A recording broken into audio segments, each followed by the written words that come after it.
বাংলার শিক্ষিকা শ্রীমতী তনুশ্রী দাস জাতীয় শিক্ষক পুরস্কারে সম্মানিত হলেন। ভারত সরকারের শিক্ষা মন্ত্রক জাতীয় শিক্ষক পুরস্কার 2025-এর প্রাপকদের নাম ঘোষণা করেছে। পশ্চিমবঙ্গের মেদিনীপুরের কুছল চাটি প্রাথমিক বিদ্যালয়ের শিক্ষিকা শ্রীমতী তনুশ্রী দাসকে তার অভিনব উদ্যোগ এর জন্য সম্মানিত করা হয়েছে।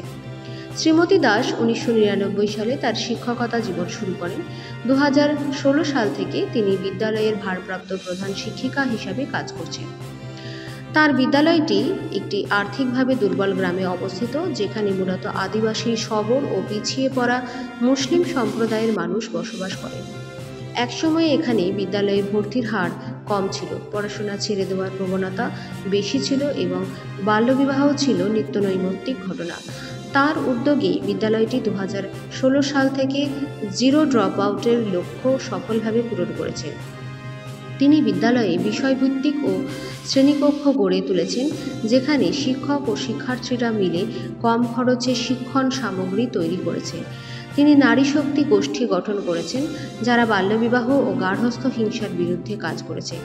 মায়েদের অনুপ্রেরণা দিতে চালু হয়েছে মাদার অব দ্য ইয়ার পুরস্কার। এছাড়া বিদ্যালয়ে রয়েছে একটি স্কুল ব্যাংক, যেখানে ভর্তির সময় প্রতিটি শিশুকে একটি ভাঁড় দেওয়া হয়, তারা সেখানে টাকা জমা রাখে। শ্রীমতী দাসের নেতৃত্বে বিদ্যালয় একাধিক পুরস্কার অর্জন করেছে: স্বচ্ছ বিদ্যালয় পুরস্কার, নির্মল বিদ্যালয় পুরস্কার, জেলা স্তরের সেরা শিক্ষণ সামগ্রী পুরস্কার, জেলা স্তরের স্বল্প দৈর্ঘ্যের ছবি প্রতিযোগিতায় প্রথম স্থান 2025, কলায় স্নাতকোত্তর। শ্রীমতী দাসের লক্ষ্য শিক্ষাকে সমাজ পরিবর্তনের হাতিয়ার হিসাবে ব্যবহার করা।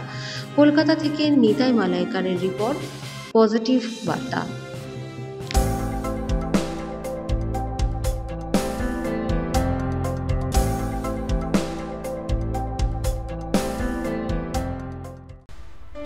টক শো সরাসরি শান্তিনিকেতন মেডিকেল কলেজ থেকে।